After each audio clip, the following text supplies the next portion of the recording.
All this hard work get us. As we've learned, that nothing worth doing is easy, and the SmartCart will provide independence for people that want to navigate around grocery stores, as well as the ability to avoid obstacles. We would like to give our thanks to Dr. Sita for sponsoring us, as well as Dr. Tamala for supporting the senior design class, and finally John Kennedy, who has helped us out greatly throughout the past semester. And we'd like to invite all of you to Design Day on Friday at noon so you can watch the SmartCart in action. Cool. Any questions?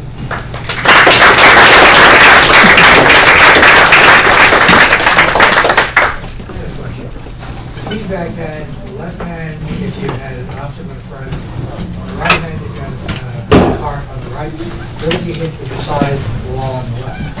Well, that had been planned, but time did not permit for that additional sensor, but that would be no problem. We have ran out of places to put the feedback. We've got the left and right. Well, the dead on center would be in the center. Okay. On the left. All right.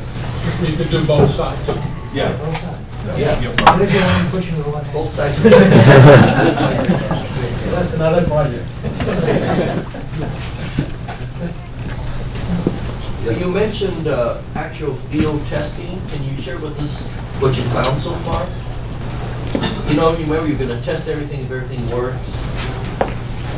Remember? Well, is everything working? I guess that's we ran a few of us down the hallway with trash can obstacles, and we were able to successfully make it from one end to the other. We almost made it through a narrow doorway with the cart before clipping one of the sensors off. As for the RFID reader, we had that interface. We set up a small demonstration with tags on tables downstairs in the ASME lounge, and we were able to successfully read off the tables, and from there set it to the computer, and the computer would output theoretically where you were on our virtual map. It had a map of the store, not the room downstairs, but we built just a small scale model, and then we ran the card through. And we were able to have that with the voice communication work out, so it would tell you to go straight. We only had 2 aisles, so we couldn't run around very much, but it got us from point A to point B fairly successfully.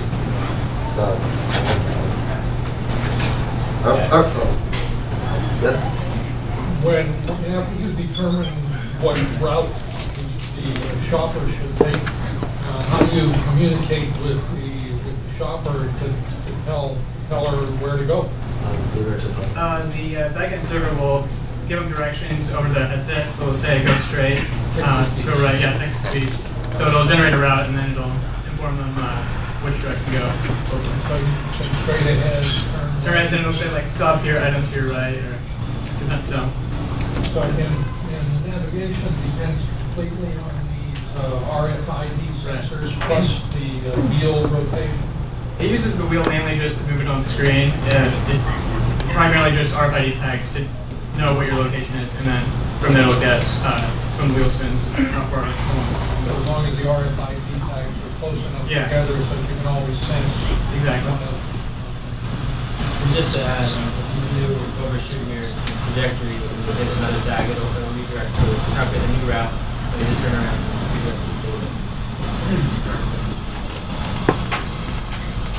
Interesting comment. The Kendall readers are selling out.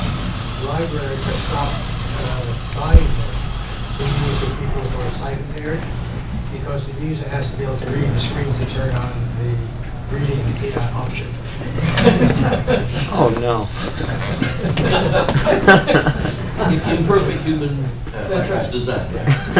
Did you put that impairment in yours? Mainly for the cashier in the back. Okay. We came upon that problem early on. Everything is voice activated except for the push to talk button, and the system powering itself on. With a push button? No, the system powering itself on has two switches that a customer can use. They're fairly large, so in the event of emergency, I guess it would be too difficult to find them. Okay. Did you consider any fault tolerance or graceful degradation in your design? For failures, detection of failures and what occurs. A voltage overload, or well, you mentioned like we broke a sensor off. I mean, no, that happens in the grocery store. we physically hit the the door, but we have better securing now than the original placing. Originally, it was was temporarily Yeah. mounted so that we could use it for testing, but be able to remove it at the time. And now it's fully fitted and mounted. So even though we hit something, it won't help it. But things do break. Things do fail. I'm just asking, any of these considerations in the design for handling those scenarios?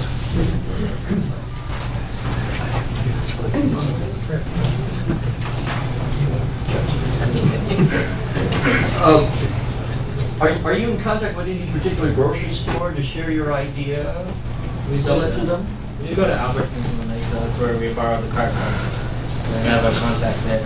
Would they be interested in you trying to set something up in their store? I haven't talked to them about that yet, as we didn't have the figure out the learning yet, but we could work it out. The guy's pretty nice about it.